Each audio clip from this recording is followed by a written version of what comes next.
Hello my dear एमडीएसपीएंस, कैसे हैं आप सब। तो आज का जो हमारा टॉपिक है वो डी फार्म फर्स्ट ईयर के सब्जेक्ट फार्मास्यूटिक्स के चैप्टर थर्ड का, that is pharmaceutical ads and preservatives. So that जो हमारे प्रीवियस लेक्चर था उसमें हमने आपका जो चैप्टर सेकंड था दैट इज़ फार्मास्यूटिकल पैकेजिंग या पैकेजिंग मटेरियल्स, इसको हमने कंप्लीट कर लिया था, जो कि काफ़ी ज़्यादा लेंथी चैप्टर था। काफ़ी अच्छे से हमने इसको पढ़ लिया था। अगर आपने चैप्टर नहीं देखा और फर्स्ट चैप्टर आपने नहीं देखा तो आप इसको भी सबसे पहले देखें, ताकि कि सीरियल वाइज में और सीरीज़ में आपकी एज अ मतलब प्रिपरेशन हो। ठीक है, तो आज हम पढ़ेंगे फार्मास्यूटिकल एड्स एंड प्रिजर्वेटिव्स। तो क्या होते हैं भाई फार्मास्यूटिकल एड्स और प्रिजर्वेटिव्स। तो जैसे कि फॉर एग्ज़ाम्पल सबसे पहले मैं आपसे पूछना चाहता हूँ कि आप मुझे ये बताइए कि एक वर्ड है ड्रग और एक वर्ड है मेडिसिन, इन दोनों में फ़र्क क्या है। एज अ फार्मासिस्ट आप डी फार्मेसी कर रहे हैं, डिप्लोमा इन फार्मेसी, जो कि एक प्रोफेशनल कोर्स है। अगर कोई भी आपके रिलेटिव्स में, रिश्तेदारों में, या कोई भी ऐसा मतलब अगर जैसे एग्जामिनर भी अगर आएंगे वाइवा वो आपसे से लेंगे और एक सिंपल क्वेश्चन ही आपसे पूछ लें कि भाई ज़रा मुझे ये बताओ कि ड्रग में और मेडिसिन में फ़र्क क्या है, तो आप उन्हें क्या बताओगे। ठीक है, तो मैं आपको बता देता हूँ। देखो, ड्रग और मेडिसिन में क्या फ़र्क है। ड्रग वो सब्सटेंस होता है जो कि हमारी बॉडी पर जाकर डायरेक्ट फार्माकोलॉजिकल एक्शन प्रोड्यूस करता है। ठीक है, वो क्या होता है, ड्रग होता है। लेकिन उस ड्रग को आप ऐसी ईजिली इनटेक नहीं कर सकते, क्योंकि इतना ज़्यादा कड़वा होगा, इतना ज़्यादा बिटर होगा कि आप उल्टी कर दोगे। क्या कर दोगे? उल्टी कर दोगे। लेकिन कुछ सब्सटेंसेस, कुछ चीज़ें अगर हम उस ड्रग के साथ में मिला दें, कुछ चीज़ें अगर हम उस ड्रग के साथ में मिला दें, तो फिर वही ड्रग क्या बन जाता है, मेडिसिन बन जाता है, और आप इजीली उसको इनटेक कर पाते हो। ठीक है, तो ये फ़र्क है ड्रग में और मेडिसिन में। एक छोटा सा एग्जांपल अगर मैं लूँ और एग्जांपल के थ्रू अगर मैं आपको समझाऊँ, सो दैट फॉर एग्ज़ाम्पल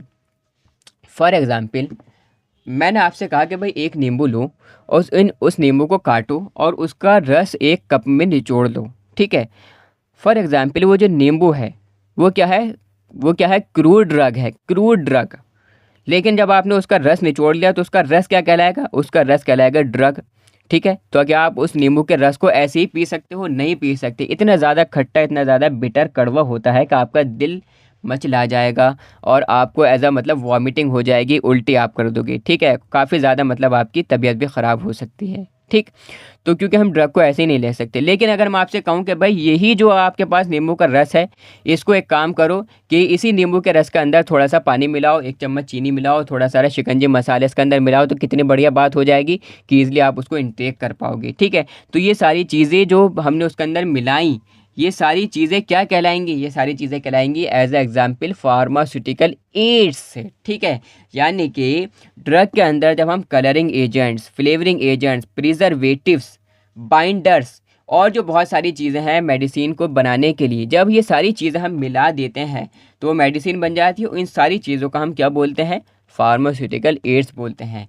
अच्छे से समझ में आ गया होगा, उम्मीद है। ठीक है, तो आपके सिलेबस के अकॉर्डिंग, कि यहाँ पर आपका सिलेबस ही मेंशन है, आपको पढ़ने हैं बेसिकली इसके अंदर कलरिंग एजेंट्स आपको पढ़ने हैं जो कि आपके सिलेबस में है, फ्लेवरिंग एजेंट्स पढ़ने हैं, स्वीटनिंग एजेंट्स पढ़ने हैं, और आपको पढ़ने हैं इसमें प्रिजर्वेटिव्स, डेफिनेशन, टाइप्स और इनके एग्जाम्पल्स और यूजेस। ठीक है, these are the substances which have little or no therapeutic value. देखो, जो फार्मास्यूटिकल एड्स हैं, colouring agent, flavouring agent, sweetening agents, ये सारे के सारे प्रिजर्वेटिव्स, ये सब क्या कहलाती हैं? फार्मास्यूटिकल एड्स कहलाती हैं।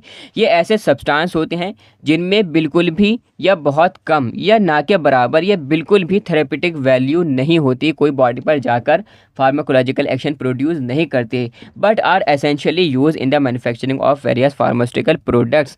लेकिन बहुत ज़्यादा ज़रूरी हैं फार्मास्यूटिकल प्रोडक्ट्स बनाने के लिए, तो इन्हें हम बोलते हैं are known as pharmaceutical aids. ठीक है, they may be colouring agent, क्या हो सकते हैं भाई? कलरिंग एजेंट हो सकते हैं, फ्लेवरिंग एजेंट हो सकते हैं, या स्वीटनिंग एजेंट भी हो सकते हैं, प्रिजर्वेटिव्स हो सकते हैं, सस्पेंडिंग एजेंट्स हो सकते हैं, इमल्सिफाइंग एजेंट्स होते हैं, या व्हीकल्स हो सकती हैं। ठीक है, organoleptic pharmaceutical aids are incorporated to improve their colour. जो ऑर्गेनोलेप्टिक फार्मास्यूटिकल एड्स होती हैं वो इनकॉर्पोरेटेड होते हैं इम्प्रूव करने के लिए कलर को, फ्लेवर को और टेस्ट को, स्पेशली उन प्रोडक्ट्स के लिए जो products which prescribe for paediatric and geriatric patients. ऐसे पेशेंट्स या ऐसे मतलब मरीज़ जो कि मतलब बच्चे हैं या वो बूढ़े हैं, पीडियाट्रिक बच्चों के लिए या बूढ़ों के लिए, बूढ़े पेशेंट्स के लिए, बूढ़े एज मतलब जो बच्चे होते हैं उनके लिए बेसिकली स्पेशली इनका यूज़ किया जाता है कि भाई बच्चों को ऐसा मतलब पसंद होता है कि हमें चॉकलेट फ्लेवर वाला सिरप मिले, हमें पाइनएप्पल फ्लेवर वाला सिरप मिले। इसी तरीके से जो बूढ़े होते हैं उन्हें कुछ मीठा खाना काफ़ी ज़्यादा पसंद होता है, तो चाहते हैं कि भाई जो सिरप हो काफ़ी ज़्यादा मीठा हो, उसका टेस्ट भी काफ़ी अच्छा हो, मैंगो फ्लेवर का हो, ताकि के पीने में भी मज़ा आए। ठीक है, तो ये होती हैं बेसिकली फार्मास्यूटिकल एड्स। ठीक है, तो कलरिंग एजेंट डाले जाती हैं ताकि उसको अच्छा सा कलर दे सकें, फ्लेवरिंग एजेंट डाले जाती हैं ताकि एक अच्छा सा फ्लेवर दे सकें, pineapple flavour, vanilla flavour, chocolate flavour, मुंह में पानी मत लाओ आप अपने, अच्छे से समझो। ठीक है, स्वीटनिंग एजेंट्स डाले जाती हैं ताकि कि जो हमारी जो दवाई कड़वी है उसको मीठा किया जा सके, प्रिजर्वेटिव्स डाले जाते हैं ताकि कि जो भी हमारी प्रिपरेशन है वो ख़राब ना हो, तभी तो उसकी जो मैन्युफैक्चरिंग डेट के बाद में जो एक्सपायरी डेट आती है वो लिखी रहती है कई कई सालों तक की, 2-2 साल तक भी हमारी जो प्रिपरेशंस हैं, सिरप्स हैं, टैबलेट्स हैं, कैप्सूल्स हैं, वो ख़राब नहीं होती। ठीक है, तो फर्स्ट यहाँ पर हमारा इसमें है कलरिंग एजेंट्स। ठीक है, colouring agents in pharmaceuticals, colouring agents और colourants are pharmacologically inactive substances और excipients added to a formulation to impart the colour. कि फार्मास्यूटिकल्स में कलरिंग एजेंट्स जो हैं, या हम बोल सकते हैं जो कलरेंट्स हैं, ये फार्माकोलॉजिकली इनएक्टिव सब्सटेंस होती हैं, यानी कि बेसिकली हमारी बॉडी पर जाकर कोई भी ये फार्माकोलॉजिकल एक्शन प्रोड्यूस नहीं करते। ठीक है, या एक्सिपिएंट्स होते हैं जो कि ऐड किए जाते हैं किसी भी फॉर्मुलेशन में इम्पार्ट करने के लिए कलर को। कोई भी टैबलेट है उसको हमें कलर देना है, कोई भी हमारे पास सिरप है या कोई भी इमल्शन है, कोई भी हमारे पास फार्मास्यूटिकल फॉर्मुलेशन है, उसमें अगर हमें कलर देना है, ठीक है, तो हम कलरिंग एजेंट का यूज़ करते हैं। ठीक है, colouring agents are added to provide distinctive colour with pleasing appearance and elegance to the dosage form. जो कलरिंग एजेंट्स हैं वो एज अ मतलब ऐड किए जाते हैं प्रोवाइड करने के लिए डिस्टिंक्टिव कलर, ताकि कि जो हमारी प्रिपरेशन है उसको अच्छा सा कलर दे सकें, और जिससे जो हमारे एज अ मतलब देखने में और एज अ दिखावट में काफ़ी ज़्यादा अच्छी वो दिखे। इसी तरीके से जो टैबलेट्स आती हैं, कुछ टैबलेट्स ऐसी होती हैं काफ़ी ज़्यादा अच्छी दिखाई देती हैं, सिरप्स का कलर काफ़ी ज़्यादा अच्छा होता, तो उसमें क्या डाले जाते हैं, कलरिंग एजेंट्स डाले जाती हैं। ठीक है, they also provide protection from light for photo sensitive compound, और इसी तरीके से ये एज अ मतलब प्रोटेक्शन प्रोवाइड करते हैं फोटो सेंसिटिव कंपाउंड से। ठीक है, लाइट से प्रोटेक्शन प्रोवाइड करते हैं ड्रग को। फॉर एग्जांपल हमने कोई भी टैबलेट बनाई और उस टैबलेट में जो ड्रग है वो ऐसा ड्रग है जो कि लाइट सेंसिटिव है, यानी कि अगर हम उसको रोशनी के पास लाएंगे या लाइट के पास अगर हम उसे लाएंगे तो वो क्या हो जाएगा, ख़राब हो सकता है। तो अगर हमने उसको ऊपर कलर की कोटिंग कर दी उस टैबलेट को ऊपर, तो ऐसा मतलब वो क्या हो गया, प्रोटेक्शन उसको एज मिल जाती है सेंसिटिव कंपाउंड से। ठीक है, जो मतलब लाइट है उससे प्रोटेक्शन मिल जाती है फोटो सेंसिटिव कंपाउंड के लिए। ठीक है, all colouring agents used in pharmaceutical formulations must be approved and certified by FDA as per drug and cosmetic act 1940। Drug और कॉस्मेटिक एक्ट के अनुसार, ठीक है, जितने भी कलरिंग एजेंट्स हैं जो कि यूज़ हो रहे हैं दवाइयाँ बनाने के लिए, दवाइयों में मतलब फार्मास्यूटिकल फॉर्मुलेशंस में जो यूज़ किए जा रहे हैं वो FDA से अप्रूव होने चाहिए और सर्टिफाइड होने चाहिए। ठीक है, various types of colouring agents are, जो अलग अलग टाइप के कलरिंग एजेंट्स हैं वो हैं नेचुरल कलर्स और सिंथेटिक कलर्स। नेचुरल कलर्स यानी कि जो हमें प्रकृति से नेचर से ऑब्टेन होते हैं, जैसे कि सेफ्रॉन है, ठीक है, इसी तरीके से कार्मिन पाउडर है, और सिंथेटिक कलर्स में यानी कि जो मैन मेड हैं, होम मेड हैं, ठीक है, वो आ जाती हैं उसमें। नेचुरल कलर्स में ये ऑब्टेन होते हैं मिनरल से, प्लांट से, एनिमल सोर्सेज से, for example saffron, carmine powder, beetroot powder, curcumin, beta carotene, ferric oxide, titanium dioxide, Tyrion blue. तो ये क्या है, नेचुरल कलर्स हैं। नेक्स्ट हमारे इसमें देखो synthetic colours. Synthetic colours use होती हैं फार्मास्यूटिकल और कॉस्मेटिक प्रोडक्ट्स में एनहेंस करने के लिए उसकी दिखावट को, बिना किसी टॉक्सिसिटी के साथ में, विदाउट एनी टॉक्सिसिटी। ठीक है, it is mainly use today under drug and cosmetic act 1940। Drug and cosmetic act जो ये कानून है, ठीक है, इसके अंतर्गत बेसिकली इसको आज यूज़ किया जाता है मेनली। ठीक है, सो दैट इसके एग्जांपल है कैरामेल, कोल तार डाइस, लेक डाइस एक्सेट्रा। ठीक है, तो ये था हमारा कलरिंग एजेंट। अब हम पढ़ते हैं इसमें फ्लेवरिंग एजेंट्स। तो चैनल को अगर अभी तक आपने सब्सक्राइब नहीं किया तो आप चैनल को ज़रूर सब्सक्राइब करें, ताकि कि जितनी भी अपडेशन हैं और जितनी भी अपडेट है, इंपॉर्टेंट इन्फॉर्मेशन है और लेक्चर्स हैं, वो आप मिस ना करें और आप तक वो आसानी से पहुंच सके, ठीक है। और वीडियो को लाइक ज़रूर किया करो और अपने फ्रेंड्स में आप ज़रूर इसको शेयर करें, ठीक है। एंड अगर आपको ये नोट्स चाहिए जो कि हैंड रिटेन नोट्स हैं, क्योंकि काफ़ी ज़्यादा स्टूडेंट्स मतलब ऐसे होते हैं कि काफ़ी ज़्यादा वो एकदम स्ट्रेस में आ जाते हैं और बाज़ टाइम ऐसा होता है कि एग्ज़ाम्स आ जाती हैं, उनके नोट्स कंप्लीट नहीं हो पाते। तो मैं आपको रिकमेंड करूँगा कि ये जो नोट्स हैं हैंड रिटेन नोट्स काफ़ी ज़्यादा अच्छे, ब्यूटीफुल, बहुत ज़्यादा अच्छे मतलब ऑसम हैंड रिटेन नोट्स हैं, जो कि सही कर लाइब्रेरी की चीर फाड़ कर लाइब्रेरी का सही कर एक्सट्रैक्ट निकाल कर निचोड़ निकाल के लाइब्रेरी का इन नोट्स में रखा गया है और बुक्स का निचोड़ निकाल कर इन नोट्स में रखा गया है आपके सिलेबस के अकॉर्डिंग, ताकि कि आप अच्छा परफॉर्म कर सकें अपने एग्ज़ाम्स में, ठीक है।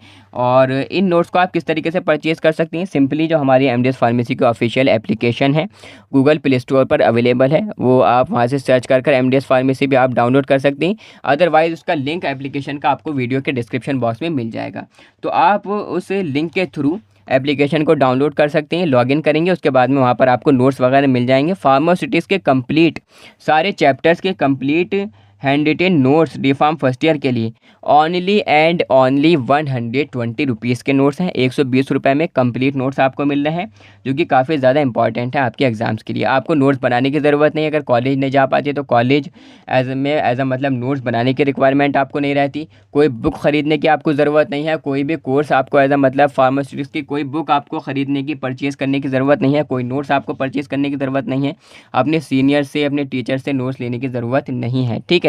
सिर्फ इन नोट्स को आप पढ़ो और अपना बेस्ट दो अपने एग्ज़ाम्स में। और मैं आपको ये दावे के साथ में लिखकर दे सकता हूँ कि ऐसे नोट्स शायद आपके कॉलेज में भी आपको प्रोवाइड नहीं किए जा रहे हों, क्योंकि ऐसे नोट्स हैं, अगर आप अच्छे से नोट्स को पढ़ते हो तो आप अपना बेस्ट दे सकते हो, अपने एग्ज़ाम्स में टॉप कर सकते हो अपने कॉलेज में, ठीक है। सो दैट नेक्स्ट हमारे इसमें है flavouring agent. Flavouring agents are the substances that gives flavour to the pharmaceutical formulations. आपने देखा होंगे बहुत सारे फ्लेवर्स आते हैं, pineapple flavour, guava flavour, chocolate flavour, vanilla flavour, ठीक है। अलग अलग फ्लेवर्स की जो है क्या आती है, प्रिपरेशंस आती हैं और हमारे पास सिरप्स वगैरह आते हैं, ठीक है।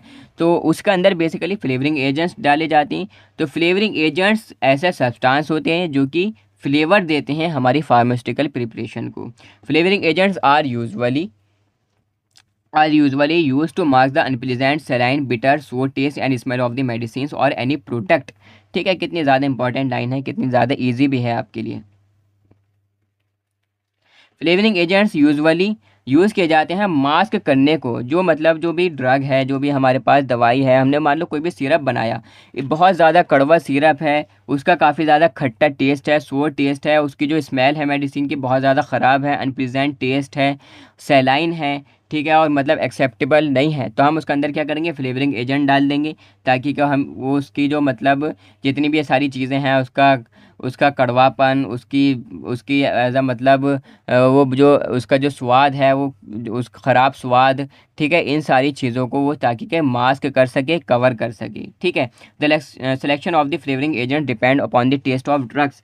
और जो सिलेक्शन है फ्लेवरिंग एजेंट्स का वो डिपेंड करता है टेस्ट पर, ड्रग की टेस्ट पर डिपेंड करता है और पेशेंट्स की एज पर डिपेंड करता है, ठीक है। पेशेंट्स की एज पर डिपेंड करता है। फॉर एग्जांपल अगर बच्चे होंगे तो उन्हें उस टाइप के ड्रग यूज मतलब फ्लेवर ज़्यादा अच्छे लगेंगे, जैसे चॉकलेट है, वनीला है, ठीक है। और बड़े होंगे तो उन्हें एज अ मतलब कुछ स्वीटी टाइप के जो मतलब जैसे आम मैंगो फ्लेवर है या इस टाइप के जो फ्लेवर्स हैं वो उन्हें पसंद होते हैं, जो बूढ़े पेशेंट्स होते हैं, ठीक है, geriatric patients. For example the childrens like sweet candy like preparations with fruit flavour, ठीक है। जो बच्चे होते हैं उन्हें पसंद होती है कि भाई मीठी कैंडी लाइक, ठीक है, sweet candy like preparations fruit flavour के साथ में, ठीक है। जैसे लेकिन जो एडल्ट्स होते हैं वो प्रीफर करते हैं लेस स्वीट प्रिपरेशंस, हल्की स्वीट प्रिपरेशन टार्ट के साथ में। और बहुत सारे जीरियाट्रिक पेशेंट्स काफ़ी ज़्यादा मीठा भी पसंद करते हैं, ठीक है।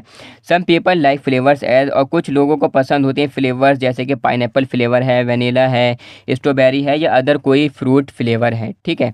The chewable tablets needs flavour as well. और जो टैबलेट्स ऐसी होती हैं जो कि मतलब जिनको निगला नहीं जाता, चबाया जाता है, चबाने वाली जो टैबलेट्स होती हैं जिन्हें हम च्यूएबल टैबलेट्स बोलते हैं, उनमें ज़रूरत होती है हमें फ्लेवरिंग एजेंट डालने की और स्वीटनिंग एजेंट डालने के लिए, ताकि के पेशेंट उसको ईजिली एक्सेप्ट कर पाए। ठीक है, एग्जाम्पल्स की बात करें तो वॉलेटाइल ऑयल्स हैं सच एज जैसे कि कोकोआ है, क्लोव है, सिट्रस है, सिनामॉन है, ऑरेंज है, रेस्पबेरी है, विंटर ग्रीन ऑयल है, रोज़ है, जैस्मीन है, लेवेंडर है। ठीक है, यूज़ होते हैं एज ए फ्लेवर्स के तौर पर। ठीक है, सो दैट नेक्स्ट हमारे अब इसमें है स्वीटनिंग एजेंट्स। ठीक है, तो अगर आपको एज अ मतलब फार्माकोग्नोसी के भी लेक्चर्स देखने हैं, ह्यूमन एनाटॉमी एंड फिजियोलॉजी के लेक्चर्स आपको देखने हैं तो भी आपको हमारे चैनल पर मिल जाएंगे। इसलिए मैंने आपको बोला था कि भाई चैनल भी आप सब्सक्राइब करो, और चैनल में जैसा आप विज़िट करोगे, ठीक है, जैसा आप चैनल को मतलब देखोगे तो उसमें आपको ये सारी चीज़ें मिल जाएंगी। फार्माकोग्नोसी के भी आपको लेक्चर्स मिल जाएंगे, प्लेलिस्ट आपको मिल जाएगी, और इसी तरीके से आपको एज अ मतलब जो ह्यूमन एनाटॉमी एंड फिजियोलॉजी के लेक्चर्स भी मिल जाएंगे। सोशल फार्मेसी और फार्मास्यूटिकल केमिस्ट्री भी हम बहुत जल्द स्टार्ट करने वाले हैं। स्वीटनिंग एजेंट देखो क्या होती हैं। स्वीटनिंग एजेंट्स बेसिकली नाम से ही पता चल रहा, मतलब ऐसे सब्सटेंस होते हैं जो कि किसी भी फॉर्मूलेशन को मीठा करने के लिए मतलब यूज़ किए जाते हैं। फॉर एग्जांपल अगर हमने कोई सिरप बनाया बहुत ज़्यादा कड़वा है तो क्या करो भाई, उसका अंदर क्या करो, स्वीटनिंग एजेंट मिला दो, ताकि क्या उसका जो बिटर टेस्ट है वो ख़त्म हो जाए, कड़वापन ख़त्म हो जाए, वो ड्रग हमारा मीठा बन जाए और बच्चे और बूढ़े आसानी से उसे मतलब इनटेक कर सकें। Sweetening agents are the substances which are added to drug formulations to mask its bitter test.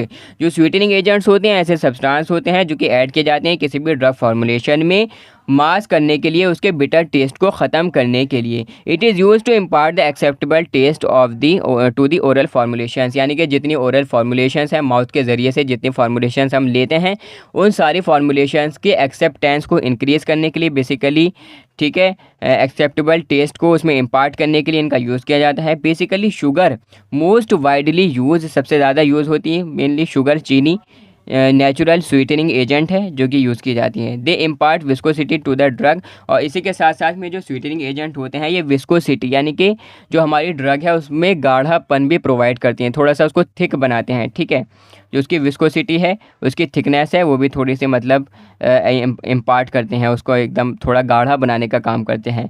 And also even act as और प्रिजर्वेटिव के तौर पर भी ये काम करती हैं। कि आपने देखा होगा कि जो मीठी चीज़ें होती हैं ना वो एकदम से ख़राब नहीं होती हैं। कि आपने हलवाइयों की दुकानों पर, रेस्टोरेंट्स पर भी आपने देखा होगा कि पता नहीं कितने कितने टाइम से वो मिठाइयाँ रखी रहती हैं, वो ख़राब नहीं होती। ठीक है, इसी तरीके से शहद कितना मीठा होता है लेकिन एकदम से ख़राब नहीं होता, क्योंकि जो मीठी चीज़ें होती हैं वो एकदम से ख़राब नहीं होती हैं। तो इसी तरीके से ये प्रिजर्वेटिव के तौर पर भी ये काम करती है लिक्विड डोजेज फॉर्म्स के लिए। Sugar having lot of disadvantages, sugar के कुछ डिसएडवांटेजेस भी हैं कि भाई जैसे कि डेंटल कैरीज हैं, यानी कि दांतों के लिए कुछ मतलब ये नुकसानदेह हो सकती हैं। ठीक है, इसी तरीके से हाई ब्लड प्रेशर में के जो पेशेंट्स हैं उनके लिए मतलब एज अ मतलब होती हैं, कैलोरीज़ काफ़ी ज़्यादा बढ़ जाती हैं। तो एज अ मतलब डायबिटिक जो पेशेंट्स होते हैं, ऐसे पेशेंट जो कि जिनको शुगर होती है, ठीक है, उन पेशेंट्स के लिए सूटेबल नहीं रहती। Among sugar these are various suitable these various substitute available for over sugar, यानी कि शुगर के अलावा बहुत सारी अलग ऐसी चीज़ें हैं जो कि अवेलेबल होती हैं। जैसे कि there are 2 types of substitutes which are use as sweeteners, 2 types के होते हैं ये स्वीटनर्स के तौर पर जो कि यूज़ किए जाते हैं, स्वीटनिंग एजेंट्स। जैसे कि है यहाँ पर नेचुरल स्वीटनर और artificial sweetener. For example fructose है, लिक्विड ग्लूकोज है, सैक्रीन है, ठीक है, सैक्रामेट्स हैं, एस्पार्टीन है, सुक्रेलोज है, एक्सेट्रा, ये यूज़ होते हैं एज ए स्वीटनिंग एजेंट के तौर पर। ठीक है, नेक्स्ट हमारा इसमें है प्रिजर्वेटिव देखो क्या होती हैं। आपने देखा होगा कि सर कोई भी फॉर्मुलेशन अगर हम लेकर आते हैं तो अगर हमने 2025 में वो ख़रीदी, ठीक है, फॉर एग्जांपल 2024 में हमने वो ख़रीदी 2024 में आज की डेट में, तो सर 2-2 साल की उनकी मतलब एज अ उनकी एक्सपायरी होती है कि भाई 2-2 साल 3-3 साल तक ये रखे रहोगे तब भी ख़राब नहीं होगी। तो ऐसा क्या डालती हैं उसके अंदर जो ख़राब नहीं होती, तो उसके अंदर वो डालते हैं प्रिजर्वेटिव्स, ताकि कि वो उस फॉर्मुलेशन को प्रिजर्व कर रख सके, बचा कर रख सके ख़राब होने से। ठीक है, a preservative is a natural और सिंथेटिक केमिकल। ठीक है, एक प्रिजर्वेटिव क्या है, एज अ मतलब नेचुरल है, प्राकृतिक या सिंथेटिक केमिकल है, that is added to a pharmaceutical product, जो कि किसी भी फार्मास्यूटिकल प्रोडक्ट में यूज़ किया जाता है, ऐड किया जाता है टू प्रिवेंट किससे बचाने के लिए? डिकम्पोजिशन बाय माइक्रोबियल ग्रोथ, ताकि उसके अंदर माइक्रोबियल ग्रोथ ना हो, और बाय अनडिज़ायरेबल केमिकल चेंजेस, और उसके अंदर कोई भी अनडिज़ायरेबल केमिकल चेंजेस नहीं आए। ठीक है, तो जब माइक्रोबियल ग्रोथ अगर उसके अंदर नहीं होगी और केमिकल चेंजेस अनडिज़ायरेबल उसके अंदर नहीं आएंगे तो हमारी प्रोडक्ट भी ख़राब नहीं होगी। ठीक है, preservatives are added in pharmaceutical preparations to inhibit the growth of bacteria, yeast, moulds that can cause disease. ठीक है, यानी कि जो बैक्टीरिया हैं, ईस्ट हैं, मोल्ड्स हैं, जो कि डिजीज़ कॉज कर सकते हैं, इनकी ग्रोथ नहीं होने देते प्रिजर्वेटिव्स फार्मूलेशन के अंदर, जिसकी वजह से जो हमारी फार्मूलेशन है वो ख़राब नहीं हो पाती। ठीक है, जिस तरीके से आपने देखा होगा कि सर हम ये तो सर चलो हमने मान लिया कि ये मेडिसिन्स हैं, दवाइयाँ हैं, लेकिन सर अगर हम एक चिप्स का पैकेट भी अगर हम लेकर आते हैं तो उस चिप्स के पैकेट भी सर 3-3 महीने की उसकी एज अ मतलब एक्सपायरी होती है। कोई बिस्किट का पैकेट हम लेकर आती हैं तो उसके अंदर भी 3-3 महीने की। तो सर ऐसा उसके अंदर क्या डालती? तो बेसिकली देखो, जब आप चिप्स का पैकेट या कुरकुरे या कोई भी आप ऐसा पैकेट फूड अगर आप लेकर आते हो तो उसके अंदर क्या होती है? हवा भरी हुई होती है, गैस भरी हुई होती है। ठीक है, गैस भरी हुई होती है, कौन सी? नाइट्रोजन गैस, जो कि उसको ख़राब नहीं होने देती। समझ में आ रहा होगा आपकी अच्छे से। ठीक है, तो उसके मतलब उस प्रोडक्ट में से ऑक्सीजन को निकाल कर और नाइट्रोजन भर देती हैं ताकि कि प्रोडक्ट ख़राब ना हो। ठीक है, सिमिलरली यहाँ पर भी कुछ इसी तरीके से होता है। ठीक है, types of pharmaceutical ads with examples and uses, के भाई इन कितने टाइप के फार्मास्यूटिकल एड्स होते हैं, उनके एग्जाम्पल्स हम देखेंगे, उनके यूजेस देखेंगे, जैसे कि आपके सिलेबस में मेंशन किया हुआ है। ठीक है, so that based on the mechanism of action, mechanism of action के बेसिस पर एंटीऑक्सीडेंट्स हैं, सबसे पहले हम पढ़ेंगे। The agents that prevent oxidation of drugs which otherwise undergo degradation due to oxidation as they are sensitive to oxygen. ठीक है, ऐसे प्रोडक्ट, ऐसी ड्रग जो कि हवा के कांटेक्ट में या ऑक्सीजन के कांटेक्ट में आने से ख़राब हो सकते हैं। क्या हो सकते हैं? हवा के कांटेक्ट में आने से ख़राब हो सकते हैं, उनका ऑक्सीडेशन हो जाएगा, तो उनके लिए हम एंटीऑक्सीडेंट्स उसमें मिला देते हैं ताकि कि हमारी ड्रग ख़राब ना हो। ठीक है, जैसे कि विटामिन ई है, विटामिन सी है, ब्यूटाइलेटेड हाइड्रोक्सीनाजोल है। ठीक है, ब्यूटाइलेटेड हाइड्रोक्सी टोल्यून है, एक्सेट्रा। ठीक है, तो ये क्या है? एंटीऑक्सीडेंट्स हैं जो कि एज मतलब प्रिजर्वेटिव के तौर पर काम करते हैं। इसी तरीके से एंटी माइक्रोबियल एजेंट्स हैं कि भाई ये एजेंट्स जो है होते हैं ये mainly gram positive gram negative micro organisms के अगेंस्ट काम करते हैं, और ये जो माइक्रो ऑर्गेनिम्स होते हैं ये हमारी फार्मास्यूटिकल फार्मूलेशंस के लिए एज मतलब इसको ख़राब करने के लिए, डिग्रेडेशन के लिए रेस्पॉन्सिबल होती हैं। ठीक है, तो ये जो एजेंट्स होती हैं इनके अगेंस्ट काम करती हैं, यानी कि एंटी माइक्रोबियल, एंटी यानी कि अगेंस्ट, माइक्रोबियल्स यानी कि माइक्रोब्स, जितने माइक्रो ऑर्गेनिज्म्स हैं जो कि हमारी प्रिपरेशन को ख़राब कर सकती हैं। तो ये जो एंटी है लग गया ना, mean that anti microbial agents, ये इन माइक्रोब्स को, इन माइक्रो ऑर्गेनिज्म्स को किल करने का काम करती हैं, जिससे हमारी फॉर्मुलेशन ख़राब नहीं होती। फॉर एग्जांपल सोडियम बेंजोएट है, सॉर्बेट्स है, मिथाइल पैराबेन है, पॉलीपाइल पैराबेन है, एक्सेट्रा। ठीक है, नेक्स्ट हमारी इसमें चिलेटिंग एजेंट्स, ये ऐसे एजेंट्स होते हैं जो कि क्या बनाते हैं? Complex which form the complex बनाते हैं, किसके साथ में? फार्मास्यूटिकल इंग्रेडिएंट्स के साथ में बनाते हैं। ठीक है, और प्रिवेंट करते हैं, बचाते हैं हमारी फार्मास्यूटिकल प्रिपरेशन को ख़राब होने से, डिग्रेडेशन होने से बचाते हैं। ठीक है, फॉर एग्जांपल जैसे कि di sodium ethylene diamine tetra acetic acid यानी कि एडिटा। ठीक है, पॉलीफॉस्फेट सिट्रिक एसिड एक्सेट्रा। तो ये सारी चीज़ें इसमें आ जाती हैं। अब अगर सोर्स के बेसिस पर अगर हम क्लासीफाई करें, ठीक है, प्रिजर्वेटिव्स को, तो इसमें बेसिकली नेचुरल प्रिजर्वेटिव्स और आर्टिफिशियल प्रिजर्वेटिव्स में हम इसको क्लासीफाई कर सकती हैं। तो नेचुरल प्रिजर्वेटिव्स यानी कि जो हमें नेचर से ऑब्टेन होती हैं, जैसे कि वो सब्सटेंस होती हैं जो कि हमें नेचुरल सोर्सेज से, प्राकृतिक सोर्सेज से हमें ऑब्टेन होती हैं, जैसे पेड़ पौधों से, प्लांट से, मिनरल सोर्सेज से हमें ऑब्टेन होती हैं, जो कि एज अ मतलब एक्ट करते हैं एंटी माइक्रोबियल एजेंट के तौर पर वर्क करती हैं। फॉर एग्जांपल जैसे नीम ऑयल है, सोडियम क्लोराइड है, लेमन है।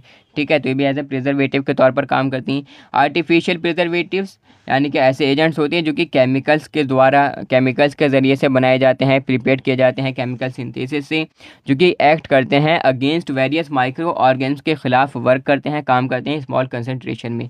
फॉर एग्जांपल जैसे कि बेंजोएट्स हैं, नाइट्राइड्स हैं, सॉर्बेट्स हैं, प्रोपेनेट्स हैं, एक्सेट्रा। ठीक है, तो अब यहाँ पर ये कुछ प्रिजर्वेटिव्स हैं, कुछ इनके यूजेस हैं। ठीक है, जो कि मतलब दिए हुए हैं, आपके सिलेबस में भी ये मेंशन है। जैसे कि बेंजोइक एसिड है, यूज़ होता है एज अ फूड प्रिजर्वेटिव के तौर पर, फूड को एज अ मतलब ख़राब होने से बचाता है ये बेंजोइक एसिड, और इनहिबिट कर देता है ग्रोथ को मोल्ड्स की, ईस्ट की और कुछ बैक्टीरिया की ग्रोथ को एज अ मतलब इनहिबिट करने का काम करता है। एक्सटर्नली एंटीसेप्टिक के तौर पर भी बेंजोइक एसिड का यूज़ किया जाता है। ठीक है, नेक्स्ट हमारे इसमें बोरिक एसिड, ये भी एंटीसेप्टिक और इंसेक्टिसाइड के तौर पर इसका यूज़ किया जाता है। ठीक है, जो मक्खी मच्छर वगैरह हैं, ठीक है, इंसेक्ट्स हैं, उनको किल करने के लिए या एज अ मतलब एंटीसेप्टिक के तौर पर इनका यूज़ किया जाता है। इथाइल पैराबिन, ये फूड एडिक्टिव और प्रिजर्वेटिव के तौर पर इनका यूज़ किया जाता है। इसी तरीके से जो बेंजाइल अल्कोहल है, ये एज अ बैक्टीरियोस्टेटिक प्रिजर्वेटिव के तौर पर यूज़ किया जाता है बैक्टीरिया को किल करने के लिए। ठीक है, तो ये था हमारा आज का लेक्चर, जिसमें हमने चैप्टर 3 को कम्प्लीटली कवर अप कर लिया। ठीक है, तो इसमें हमने बेसिकली जो हमारा प्रिजर्वेटिव्स क्या होते हैं, इसी तरीके से flavouring agents, colouring agents, sweetening agents क्या होते हैं, फार्मास्यूटिकल एड्स किसे कहते हैं, ड्रग और मेडिसिन में क्या फ़र्क है, ये हमने पढ़ लिया आज के इस पार्टिकुलर लेक्चर में। अगर आपको ये नोट्स चाहिए तो मैं आपको मस्ट रिकमेंड करूँगा कि आप इन नोट्स को ज़रूर परचेज़ करिए। काफ़ी ज़्यादा इफ़ेक्टिव नोट्स हैं आपके एग्ज़ाम्स की प्रिपरेशन के लिए। अपने माइंड को देखो एकदम फ्री रखो, एकदम मस्त रहो, बिल्कुल मतलब ज़्यादा टेंशन न लो, क्योंकि डी फार्मा का सिलेबस जो है ना बहुत ज़्यादा लेंथी सिलेबस है। मेरे पास देखो यहाँ पर ये रखा हुआ है, यू कैन सी दैट, ये पूरा सिलेबस जो है ना ये डी फार्मेसी का ही है। ठीक है, ये पूरा सिलेबस डिप्लोमा इन फार्मेसी का है, तो मतलब बहुत ज़्यादा लेंथी सिलेबस है। ठीक है, उसके बाद में ये भी बहुत का इतना सिलेबस है आपका कि बहुत ज़्यादा नोट्स बनाने के लिए अगर बैठोगे ना तो काफ़ी ज़्यादा टाइम लग जाएगा। तो आपको रिकमेंडेशन है मेरा ये कि आप अपनी टेंशन को कम करो और जो टाइम आप नोट्स बनाने में लगाएं उससे बेहतर है कि नोट्स को आप परचेज़ कर लें, और अपना जो टाइम नोट्स बनाने में लगाते हैं वो टाइम आप इन नोट्स को अच्छे से समझने में और याद करने में लगाइए, ताकि कि टॉप कर सकें अपने कॉलेज में भी, अपने सेशनल एग्ज़ाम्स में भी, और टॉप कर सकें आप अपने फाइनल एग्ज़ाम्स में। ठीक है, सो दैट मिलते हैं अब अपने नेक्स्ट लेक्चर में, जिसमें हम स्टार्ट करेंगे चैप्टर 4 को, जो कि काफ़ी ज़्यादा लेंथी चैप्टर है, यूनिट ऑपरेशंस, जिसमें आपको basically size reduction, size separation, mixing, filtration, drawing, extraction processes, ये सारी की सारी चीज़ें आपको इसमें पढ़नी रहती हैं। इसमें जो भी इक्विपमेंट्स इसके अंदर यूज़ हो रहे हैं वो हमें इसके अंदर पढ़ने रहते हैं। ठीक है, so that thanks for listening carefully, that's all.